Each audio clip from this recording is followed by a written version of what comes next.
Las visitas al cardiólogo son cada vez más habituales entre quienes tienen enfermedad del corazón, entre los adultos mayores y quienes tienen más estabilidad económica. A pesar de que la sociedad está cada vez más consciente de la necesidad de prevenir las enfermedades del corazón, todavía las consultas cardiológicas no son tan frecuentes o periódicas entre quienes tienen un riesgo aumentado de enfermarse del corazón, tales como las personas con diabetes, hipertensión, colesterol elevado en sangre, entre otros factores de riesgo. ¿Deberían estas personas acudir a un médico para controlar estas variables? ¿Y debería este médico ser un cardiólogo? Josefina Feijó es una médica cardióloga venezolana, especialista en cardiología clínica y en ecocardiografía. Es directora de la Unidad Cardiológica Latinoamericana en Caracas, Venezuela, secretaria de Educación de la Sociedad Venezolana de Cardiología y coordinadora de la sección de imagen cardíaca de la misma sociedad. También es profesora de la Facultad de Medicina de la Universidad Central de Venezuela y miembro de la Sociedad Interamericana de Cardiología y de la Sociedad Europea de Cardiología. Además, es investigadora y conferencista internacional. En este episodio conversamos con la doctora Josefina Feijó, cardióloga venezolana, sobre la necesidad y las características de una consulta cardiológica. Por favor, quédate conmigo. Bienvenidos a Superviviente de Corazón, un podcast sobre ciencia, estilo de vida y salud cardiovascular.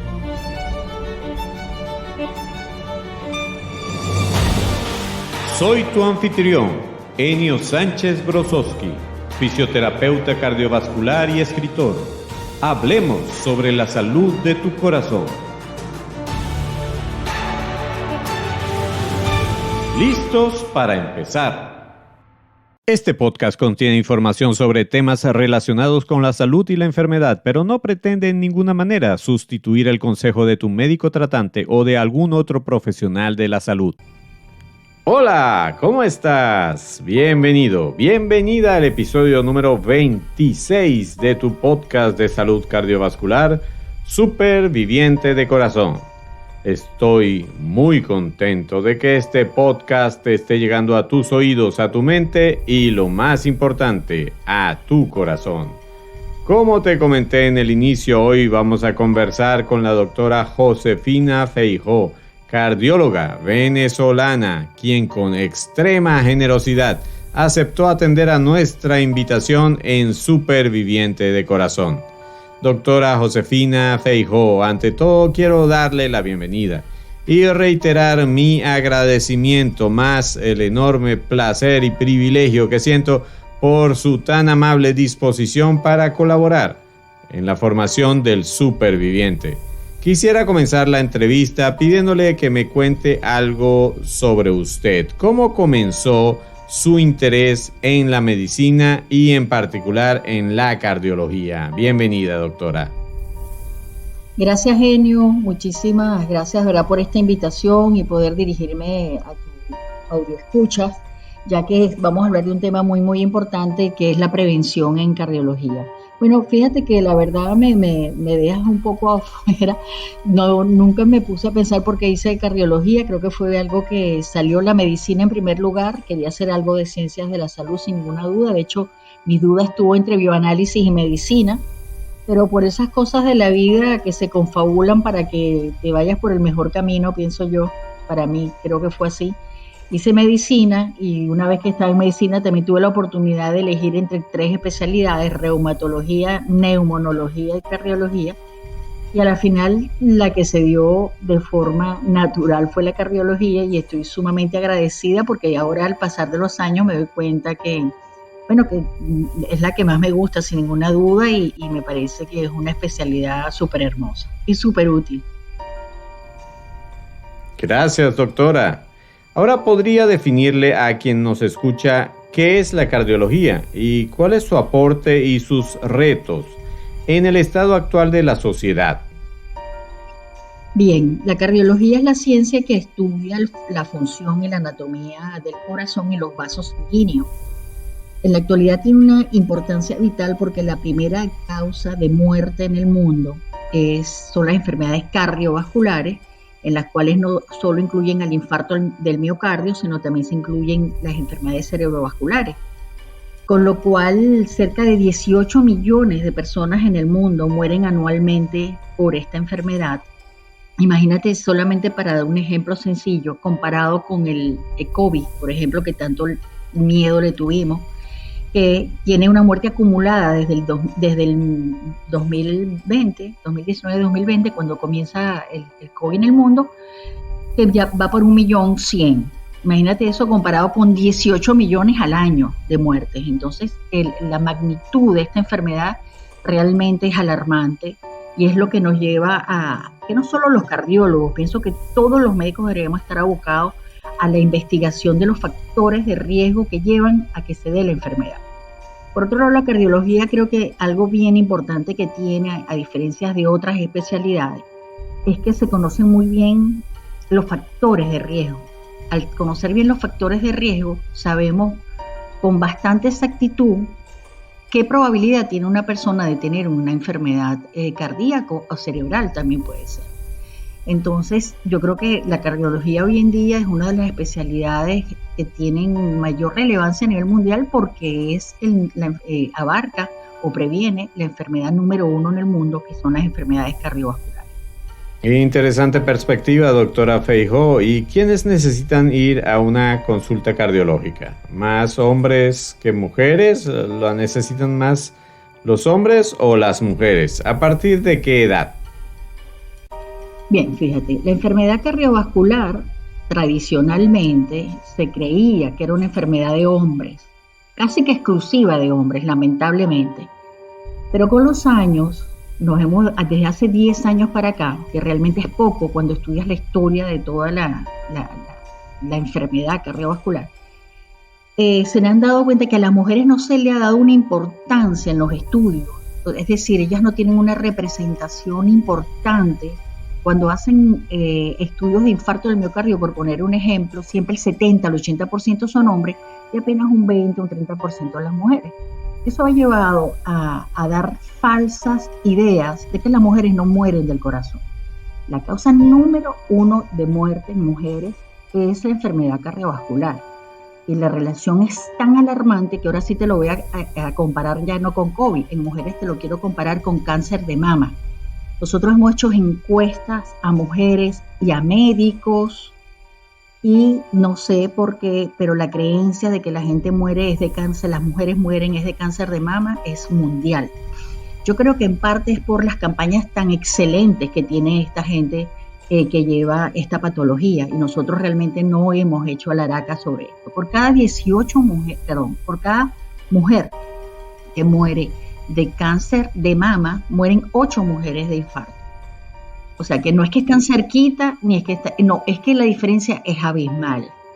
Y las mujeres tienen una condición particular que, como tienen diferentes etapas reproductivas en la vida, tienen factores de riesgo que no se toman en cuenta a la hora de evaluar la enfermedad cardiovascular, que hoy en día sí están siendo estudiados y se ha visto que tiene una importancia vital. Por ejemplo, las mujeres que tienen eclampsia o preeclampsia, que es que se les sube la tensión solo durante el embarazo, una condición que está relacionada exclusivamente al embarazo. Y luego que una vez ha tenido al niño y la placenta sale, pues desaparece esa preeclampsia, esa enfermedad. En los años posteriores, esas mujeres tienen más riesgo de tener un infarto, tener una enfermedad cardíaca de otro tipo o una enfermedad cerebrovascular que aquellas mujeres que no tuvieron preeclampsia.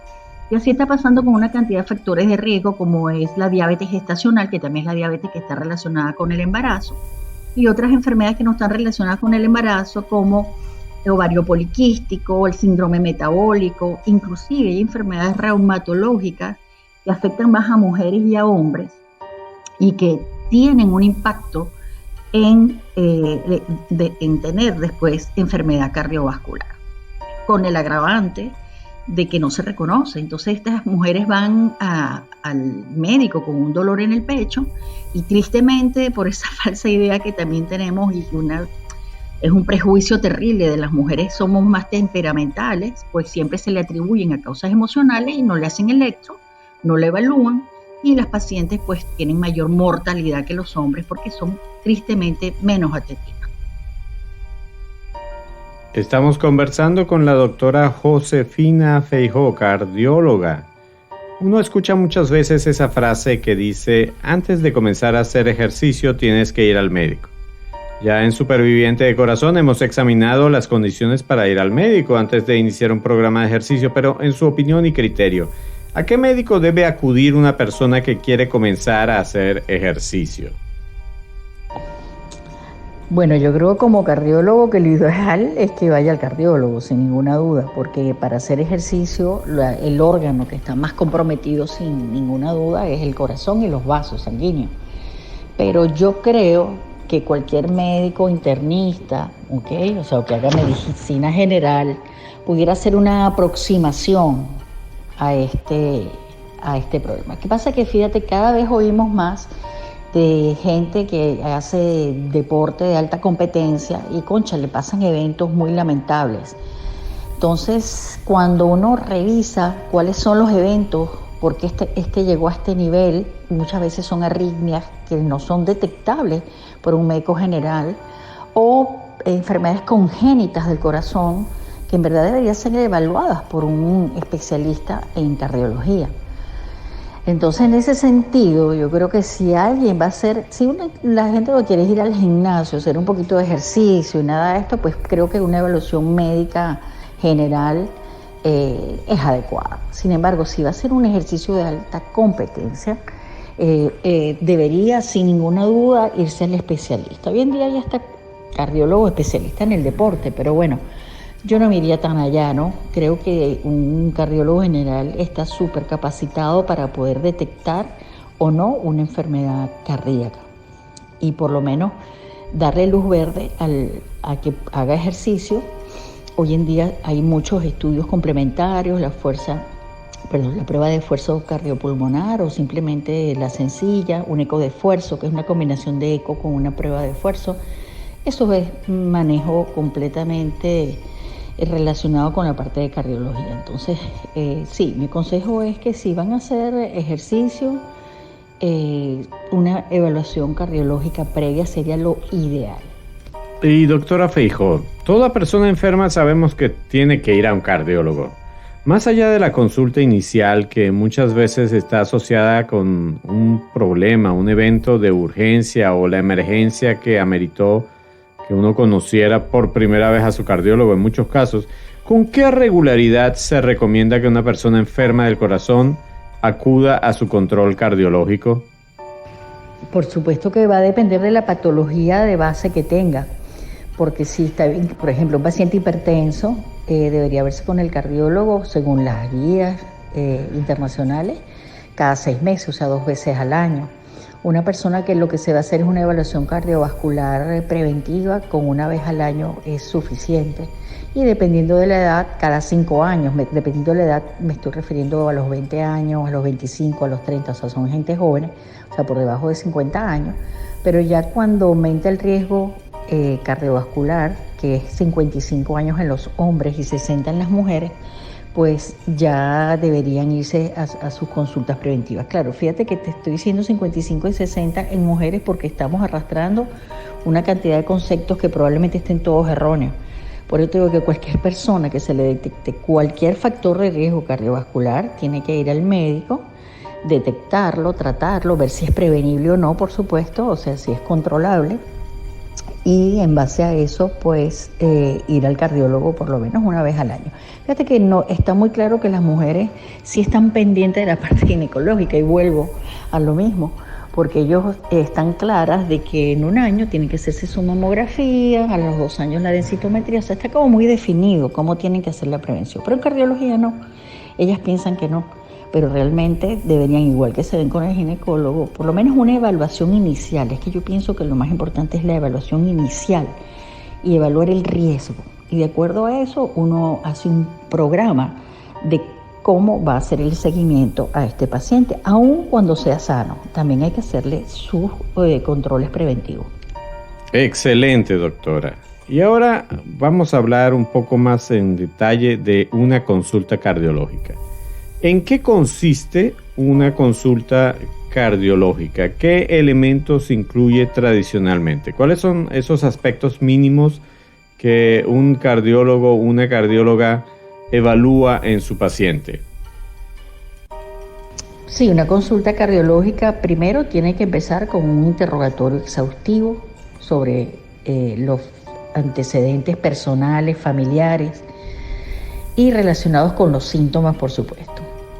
Después un examen físico exhaustivo, cardiovascular fundamentalmente, y un electrocardiograma. El electrocardiograma, bueno, no se concibe una consulta cardiológica sin que se le tome la atención al examen físico. Estoy incluyendo, por supuesto, que se le mide la presión arterial, se le ve el pulso, si es regular o no, se oculta si se tiene soplos, si tiene algún indicio de que tiene una enfermedad cardíaca, y se complementa con un electrocardiograma que ve toda la parte, en primer lugar, la parte eléctrica, por eso se llama electrocardiograma, pero también es capaz, de acuerdo a la morfología que tiene, de hacer diagnóstico de enfermedad, cardiopatía isquémica crónica, arritmias, hipertrofias. O sea, el electrocardiograma para nosotros es fundamental. ¿Qué sería, si pudiéramos hacer extensión a la ecocardiografía? Sería maravilloso, pero bueno, y eso sería una consulta muy, muy completa, ¿no? Y sería lo ideal hacerlo así, pero generalmente uno llega hasta el electrocardiograma y después pide el eco si es necesario. Y doctora Feijó, indagando un poco más sobre su experiencia, ¿cuáles son las principales razones, los principales motivos de consulta en la práctica profesional de un cardiólogo? ¿Existen algunos aspectos que el paciente tiende a evitar preguntar o por los que sienta dificultad para consultar? Yo creo que cada vez es menos frecuente por debido a la situación, probablemente hablo de mi situación país, de que la gente consulte para la parte preventiva. Lamentablemente, como tú bien dices, ya consulta para la parte curativa, cuando ya le han hecho un diagnóstico de hipertensión o cuando ya tiene algún factor de riesgo importante, y generalmente es referido por otros médicos, sobre todo internistas, o bueno, puede ser endocrino, de cualquier tipo de especialista que observe pues una alteración en el corazón, y es el que nosotros vamos a ver. O sea, que nosotros vemos muchísima hipertensión arterial, es la primera causa en la consulta, pero también vemos insuficiencias cardíacas, arritmias, cardiopatía isquémica, y dentro de las arritmias la más frecuente que nosotros vemos es la fibrilación auricular, que es la causa número 1 de ACV, o sea, enfermedad cerebrovascular en el mundo. Entonces es muy importantísimo esa consulta, cada vez es mayor ese motivo de consulta. Sí, hay pacientes que les da, por supuesto, cierto miedo, cierta pena de hablar de algunos tópicos, como pudiera ser la disfunción eréctil. Creo que ese es el punto que yo veo que tiene más dificultad, a lo mejor porque uno es mujer, pero está tan relacionado con los síntomas cardíacos que si no lo dicen espontáneamente, hay que preguntarlo, porque uno le va a hacer un favor al paciente, le va a quitar ese peso de encima, que a lo mejor él se siente incómodo. Y realmente para nosotros hablar de disfunción eréctil es hablar de disfunción endotelial. O sea, no solamente las arterias que están relacionadas a esa área son las que están disfuncionando, son todas las arterias, inclusive por supuesto las arterias cardíacas. Entonces sí hay ciertos tabús que uno tiene que tratar de superar en la consulta, pero que tiene que hablarlo con toda la sinceridad, porque como te digo, no solamente es el estudio del corazón, sino todos los vasos sanguíneos, y que esa disfunción puede hacer que el paciente tenga síntomas muy importantes, como puede ser disfunción eréctil, pero también puede ser claudicación intermitente, que es que no puede caminar lo suficiente, sino que camina una determinada distancia y se tiene que parar porque las piernas le empiezan a doler, tiene que descansar y después puede reiniciar la marcha. Pero esos son signos de enfermedad arterial periférica que también debemos nosotros conocer. Muy bien, doctora. Ahora hablando del paciente propiamente dicho, ¿cómo describiría usted a un buen paciente cardiológico? Hay personas que usan el término buena conducta y mala conducta. ¿Cómo usted reconoce la diferencia entre un paciente que va a hacer caso o va a seguir las recomendaciones que usted le pueda dar y otro que no quiera adherirse pues a esas recomendaciones? Bueno, el buen paciente es aquel que primero cumple el tratamiento, que hace un esfuerzo realmente por una mejor alimentación. Ya no hablemos de dieta, sino una buena alimentación. Y sobre todo tratar, que no es fácil, de controlar algunos malos hábitos de alimentación, malos hábitos de ejercicio, malos hábitos como fumar, que no son fáciles de dejar, no son fáciles, pero que uno ve que hace un esfuerzo, que van para la consulta y que tratan de hacer todo. Hay mucha gente que realmente, hay más buenos pacientes, lo que te quiero decir, que malos. Los malos pacientes ni siquiera yo me atrevería a decir que son malos, sino que simplemente por alguna razón tenemos que trabajarlos en conjunto con otras especialidades como psiquiatría, porque les cuesta más dejar los hábitos. Y aunque fíjate que es algo paradójico en la vida, pero todos nosotros sabemos que una dieta balanceada, y no digamos dieta, una alimentación balanceada y hacer ejercicios regular previene enfermedad cardiovascular. Esa cosa tan sencilla, ¿cómo cuesta hacerla? Y te hablo hasta nosotros mismos los médicos. O sea, no es una cuestión, es el ser humano. Es el ser humano. Uno está buscando como la pastillita mágica que nos cubra todo, de todas las enfermedades, que nos haga prevención. Y eso no existe. Eso lo tenemos que hacer nosotros con nuestros hábitos. Entonces, esos son los pacientes malos y buenos. No los clasificaría así, sino que unos que son como muy obedientes y están muy interesados en hacer las cosas bien, y el otro les cuesta, simplemente les cuesta. Así es, doctora, no a todos se nos da de la misma manera, por eso necesitamos a veces apoyo, y para eso estamos en Superviviente, tratando de darle apoyo a todas aquellas personas que están interesadas en mejorar su salud cardiovascular y su vida en general, en superar ciertas dificultades que pueda tener con sus hábitos. Para ya llegar al final de la entrevista, ya estamos llegando prácticamente al final, ¿qué consejo profesional podría darle usted a quien esté escuchando este podcast?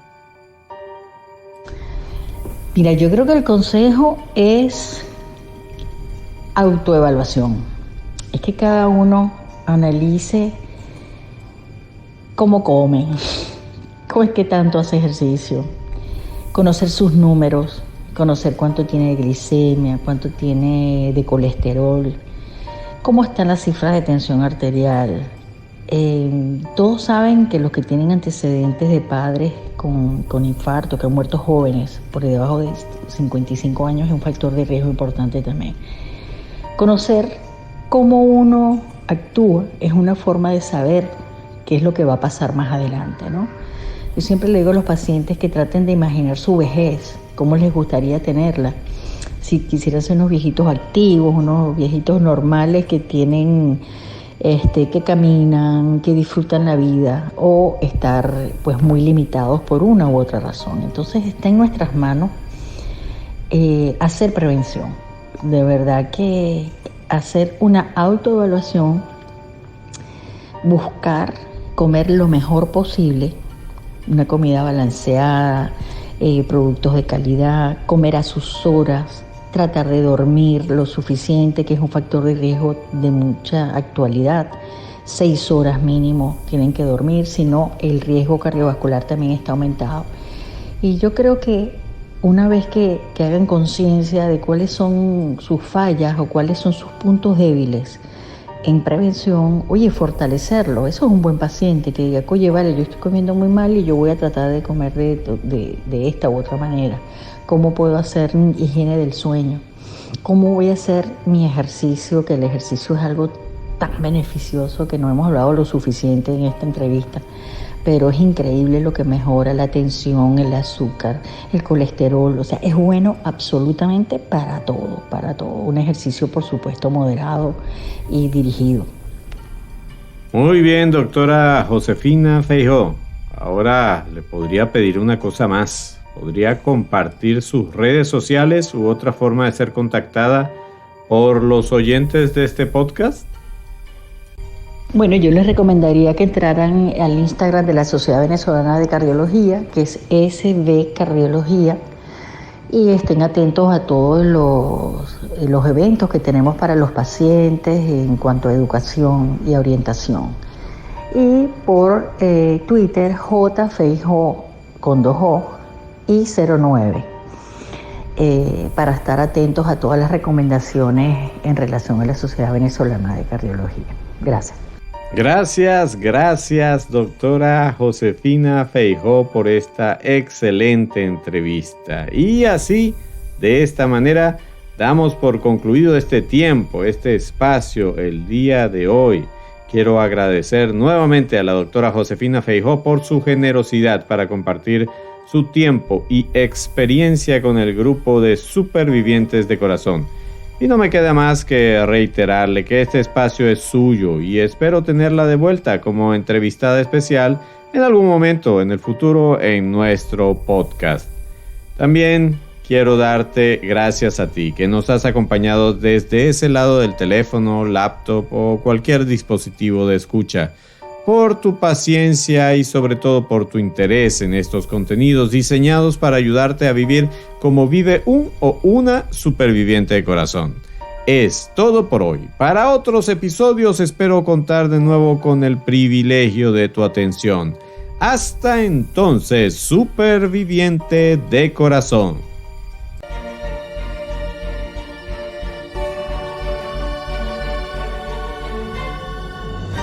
Por hoy llegamos al final. Gracias por tu amable atención. Si te gustó este episodio, suscríbete y descarga otros episodios. Síguenos en nuestras redes, comparte el podcast con otras personas y si quieres, califícanos con 5 estrellas. Eso es de mucha ayuda en esta labor. Busca más información y recursos en nuestra página web www.super-viviente.com. Recuerda que superviviente son 2 palabras y super lleva tilde. Hasta el próximo episodio, donde seguiremos hablando con fundamento sobre la salud de tu corazón.